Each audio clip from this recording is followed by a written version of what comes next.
حملے کرتے رہے اور وہ بیرونی اعلی کار ہیں اور وہ پاکستان کے دشمنوں کے ساتھ ملے ہوئے تھے، تو ایسے لوگوں کو کسی بھی صورت میں شاید رہا نہ کیا جائے۔ اور ریڈ لائنز پاکستان کی بڑی واضح تھیں اس میں، اور پاکستان نے ان ریڈ لائنز کا بھی ذکر کر دیا، جیسے کہ میں نے آپ کو بتا بھی دیا کہ یہ ریڈ لائنز عبور نہیں کی جائیں گی۔ لیکن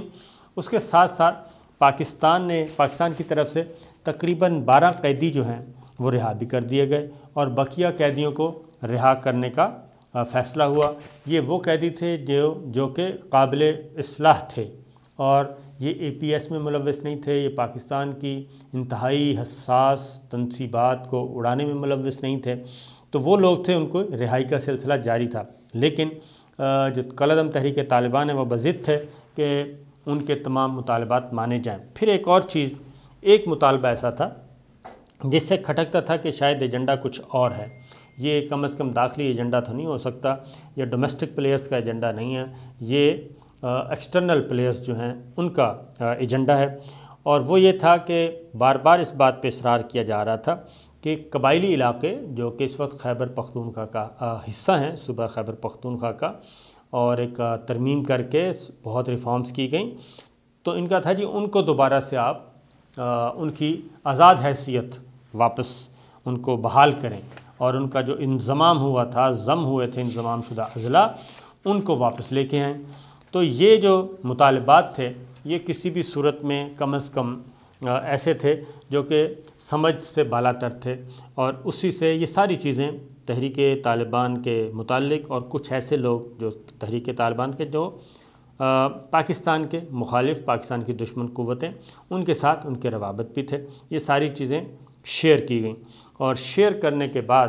پھر یہ ہوا کہ باقاعدہ طور پہ جو امن مذاکرات، اور اس کے بعد افغان طالبان کی طرف سے جی ایک سٹیٹمنٹ آیا، اور افغان طالبان کی طرف سے سٹیٹمنٹ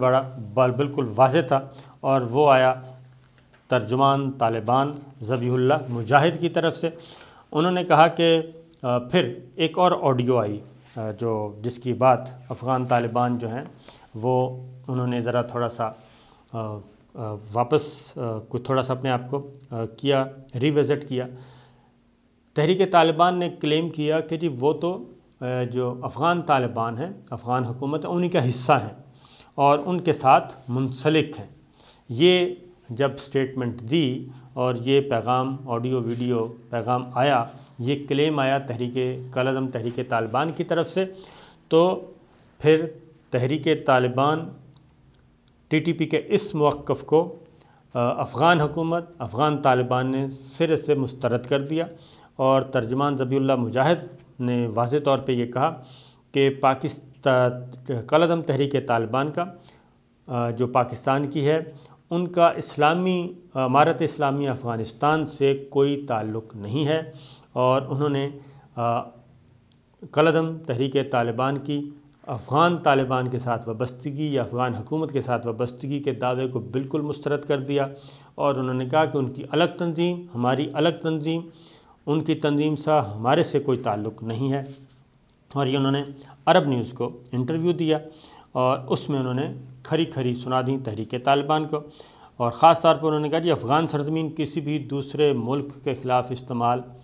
نہ ہونے دینے کے عزم پہ ہم قائم ہیں، اور تحریک طالبان پاکستان یہ پاکستان کا اندرونی معاملہ ہے، اور ہم دوسرے ممالک کے معاملات میں مداخلت نہ کرنے کے اپنے موقف پر قائم ہیں، اور نہ ہی ہم اپنی سرزمین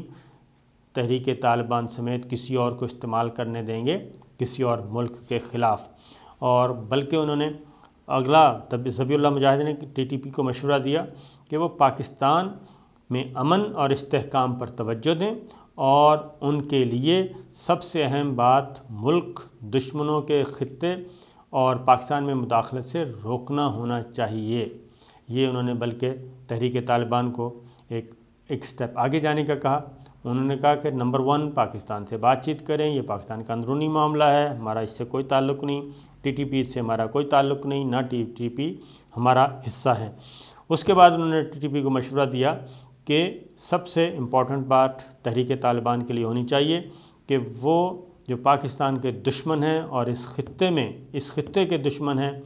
ان کو روکیں پاکستان میں مداخلت سے بھی اور اس خطے میں بھی مداخلت سے۔ تو واضح تھا کہ وہ ایکسٹرنل پلیئرز کا، عالمی طاقتوں کا اور دیگر ملکوں کا اعلی کار مت بنے اور پاکستان کے ساتھ اپنی بات چیت کریں۔ اس سے انہوں نے کہا، اور پھر انہوں نے پاکستان سے بھی کہا کہ وہ بھی ٹی ٹی پی کے ساتھ جو جائز مطالبات ہیں وہ مانے جائیں اور جو نہیں ہیں وہ نہ مانے جائیں۔ اس طریقے سے کالعدم تحریک طالبان پاکستان کے مفتی جو مفتی نور ولی محسود کی جو ویڈیو تھی، انہوں نے کہا تھا کہ ٹی ٹی پی امارت اسلامیہ افغانستان کا ہی ایک حصہ ہے، اور اس پہ یہ معاملہ بگڑا اور امیر متقی خان کو بھی کچھ چیزیں یہاں پہ بتائی گئی تھیں اور وہ بھی دکھائی گئیں، اور اس کے بعد اب یہ ایک کامیابی ہوئی ہے سفارتی سطح پہ کہ افغان طالبان نے اپنے آپ کو تحریک طالبان سے بالکل الگ کر دیا، اور یہ آفیشیل سٹیٹمنٹ بھی ان کی آ گئی، جبکہ پاکستان نے بڑے خلوص کے ساتھ یہ بات چیت شروع کی تھی کہ پاکستان تیار ہے اس کے لیے کہ ہم بیٹھ کے بات چیت کریں اور پاکستان اور اس ریجن کو امن کا گہوارہ بنائیں۔ تو یہ ایک ڈیولپمنٹ ہوئی ہے۔ اب آتے ہیں دوسری جانب کہ مقبوضہ کشمیر کے بارے میں، خاص طور پہ فاروق عبداللہ، آپ کو معلوم ہے جی، پاکستان یہ دلی نواز سیاستدان ہیں، کشمیری ہیں، اور انہی کے آباء و اجداد نے ہی یہ سارا معاملہ خراب کیا جو اس وقت ہم دیکھ رہے ہیں مقبوضہ وادی میں۔ تو جہاں جو خاص طور پہ مسلمانوں کو کھلی جگہوں پہ نماز پڑھنے سے جو روکا گیا ہے، اس کے حق میں آئے ہیں،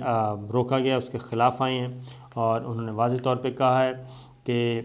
مسلمانوں کو یا تو جگہ دی جائیں اپنی عبادات کے لیے، اور اگر عبادات کے لیے جگہ نہیں دینی تو پھر وہ ان کے پاس کوئی آپشن نہیں ہے کہ وہ اپنی نماز جو ہے وہ کھلے میدانوں میں پڑھ سکیں۔ تو لہٰذا اس پہ کوئی ریاستی طاقت یا ہندو انتہا پسندوں کی طرف سے جو کاروائیاں ہیں ان کا انہوں نے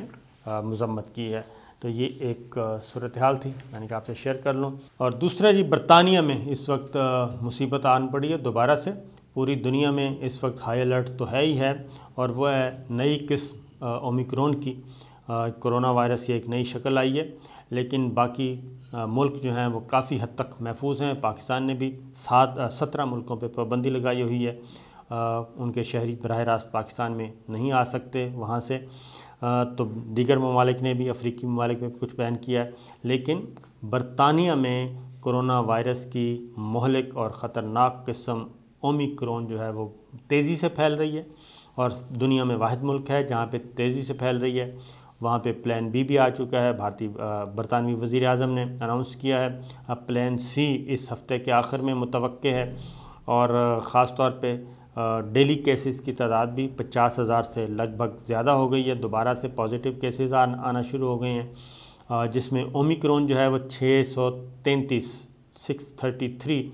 افراد کو نئی قسم جو ہے وہ اومیکرون، اور یہ سب سے زیادہ کسی بھی دوسرے ملک میں ہے، اور مریضوں کی تعداد جو ہے وہ بھی تقریباً 2000 سے تجاوز کر چکی ہے۔